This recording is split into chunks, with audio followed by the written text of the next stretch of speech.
നമസ്കാരം. ഈ തെരഞ്ഞെടുപ്പ് കേരള സർക്കാരിൻ്റെ പ്രവർത്തനത്തിൻ്റെ കൂടി വിലയിരുത്തലാകുമോ?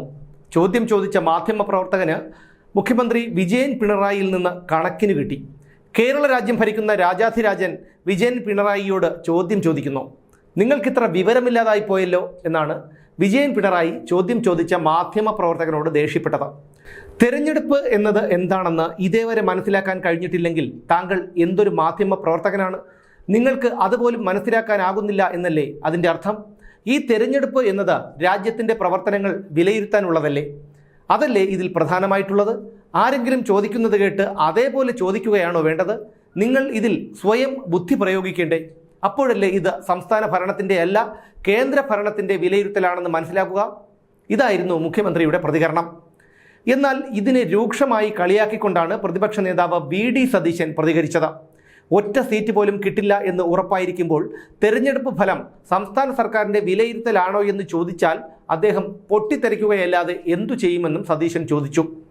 ഇതുകൊണ്ടാണ് താൻ അദ്ദേഹത്തിന് പണ്ട് ആകാശവാണി വിജയൻ എന്ന് പേരിട്ടത് എന്നാണ് VD സതീശൻ പരിഹസിച്ചത്. മുഖ്യമന്ത്രിയുടെ പ്രവർത്തനം ആകാശവാണി പോലെയാണെന്നും അദ്ദേഹം പറയുന്നത് കേട്ടിട്ട് പോരുന്നതാണ് നല്ലതെന്നും സതീശൻ പറഞ്ഞു. അദ്ദേഹം പൊട്ടിത്തെറിക്കും. ഏത് ചോദ്യം ചോദിച്ചാലും അദ്ദേഹം പൊട്ടിത്തെറിക്കും. അദ്ദേഹം ഇങ്ങോട്ട് പറയുന്നത് മാത്രം കേൾക്കുക. ഞാൻ പണ്ട് ആകാശവാണി വിജയൻ എന്ന് പേരിട്ടത് അതുകൊണ്ടാണ്. ആകാശവാണി നമുക്ക് കേൾക്കാൻ മാത്രമേ പറ്റൂ. ആകാശവാണിയോട് തിരിച്ച് എന്തെങ്കിലും ചോദിക്കാൻ പറ്റുമോ? റേഡിയോയോട് ചോദിക്കാൻ പറ്റുമോ? അത് നിങ്ങളാണ് ശ്രദ്ധിക്കേണ്ടത്. നിങ്ങൾ അങ്ങോട്ട് ചോദിക്കാൻ പാടില്ല. പറയുന്നത് കേട്ടിട്ട് മിണ്ടാതെ തിരിച്ചു പോരണം. മനസ്സിലായില്ലേ? കേരളത്തിൽ ഒറ്റ സീറ്റ് പോലും കിട്ടില്ല എന്ന് അദ്ദേഹത്തിന് വ്യക്തമായി അറിയാം.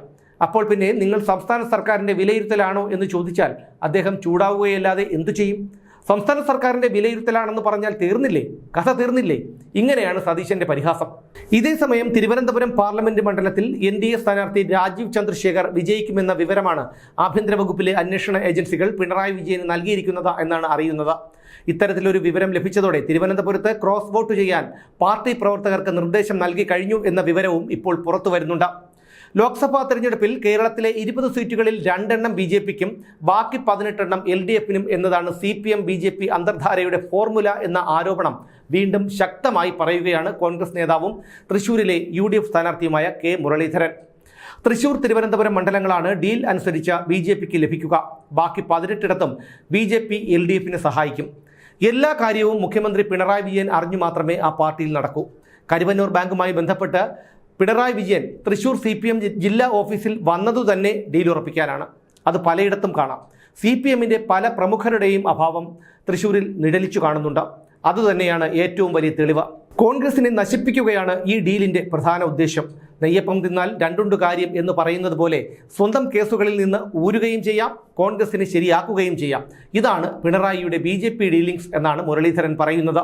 എന്തായാലും ചോദ്യം ചോദിച്ച മാധ്യമപ്രവർത്തകനോട് പിണറായി വിജയൻ തട്ടിക്കയറിയാലും ദേഷ്യപ്പെട്ടാലും യാഥാർത്ഥ്യം ഇതുതന്നെയാണ്. കേരളത്തിൽ പിണറായി വിജയൻ വിരുദ്ധ തരംഗമാണ് നടന്നതും നടന്നുകൊണ്ടിരിക്കുന്നതും ഇനി നടക്കാൻ പോകുന്നതും.